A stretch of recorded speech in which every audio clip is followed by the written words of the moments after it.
current opinions on Odin. Odin is a complete asshat and probably one of the worst Titanic representations ever. He's unequivocally fine with things like enslavement. He's obviously doesn't mind making deals with death itself. The thing about Odin is he's a big ass liar, and he's arrogant as shit. And he doesn't care if you disagree with him. He just is going to tell you to go fuck yourself. And if not, then he's going to declare you a heretic, and he's probably going to destroy you. He wouldn't even allow the other keepers to argue with him about who created the wonders that are on Azeroth. The thing about Odin that I find kind of fascinating is that he is alleged to be one of the keepers of Amun Thul. The thing is, though, is that doesn't make any sense to me. He doesn't really look like Amun Thul. He's got a flaming beard like someone else I know, and he's supposed to be the leader of the valorous Valkyr and angels, basically, but he's not. He's a fucking coward and a liar. So that's kind of what I think of Odin. He seems like he's like what, how do I put this? Odin seems like what Amun Thul would have us believe about Sargeras. Does that make sense? Odin is like all the worst negative personality traits of someone like Sargeras. He's angry all the time, he's prideful, he just talks down to people. He's everything that we are supposed to believe Sargeras is. Which I think is just weird, because as far as we know, he had nothing to do with the creation of Odin. So it's always made me like kind of curious. It's also, think about this, he does something similar to Sargeras. He doesn't agree that the Titan Keepers should give the blessings of the Titans and their power to the dragon aspects. He doesn't agree with them. He thinks it's a bad idea. And so what does he do? He throws a fit and he isolates himself from the rest of them and basically starts operating independently of them. Well, that sounds familiar. That sounds a hell of a lot like what Sargeras supposedly did, right? He didn't agree with what they did, and then he enslaved the dragons anyway, true. He didn't agree with what they did, so he said, fuck you, I'm going home. And he got the fuck out of there. Oh. Well, that was unintentional. I accidentally threw a hammer at that thing and destroyed it.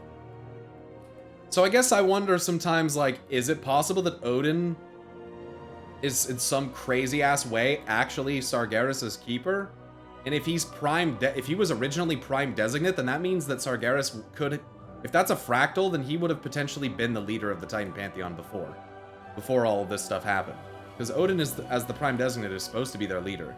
Not High Keeper Ra, which is weird, because Ra is also another one of Amun Thul's keepers, which is also weird because his name is Ra.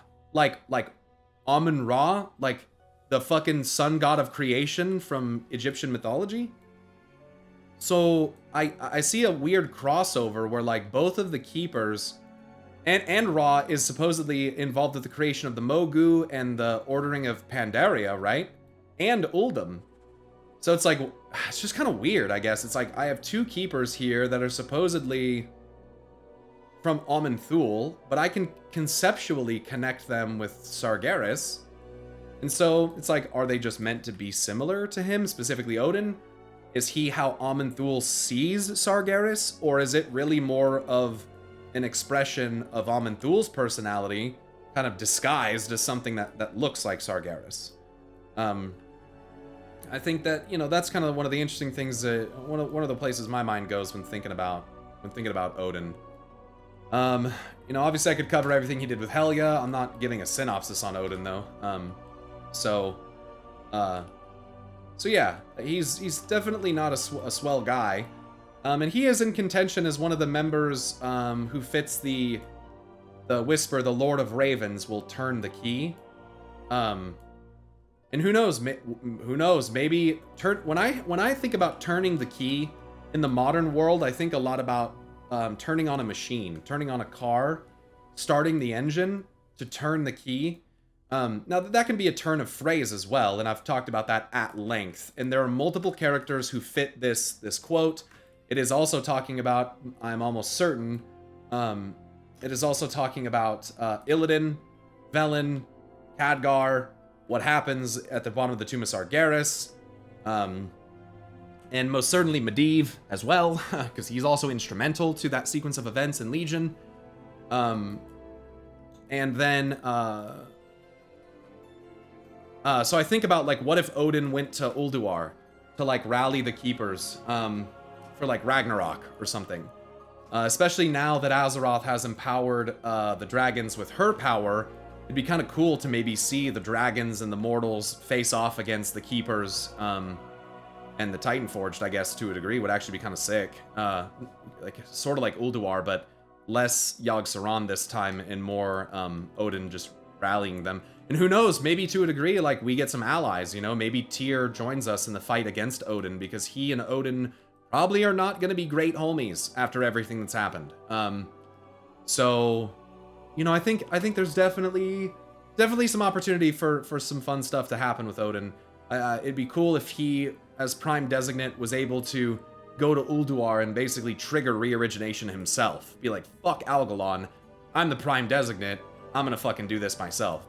But then again, Loken did designate himself Prime Designate after Odin separated himself from the rest of them, so I don't know if all the mechanisms would work the same, or if they would respond to him, or how that would function.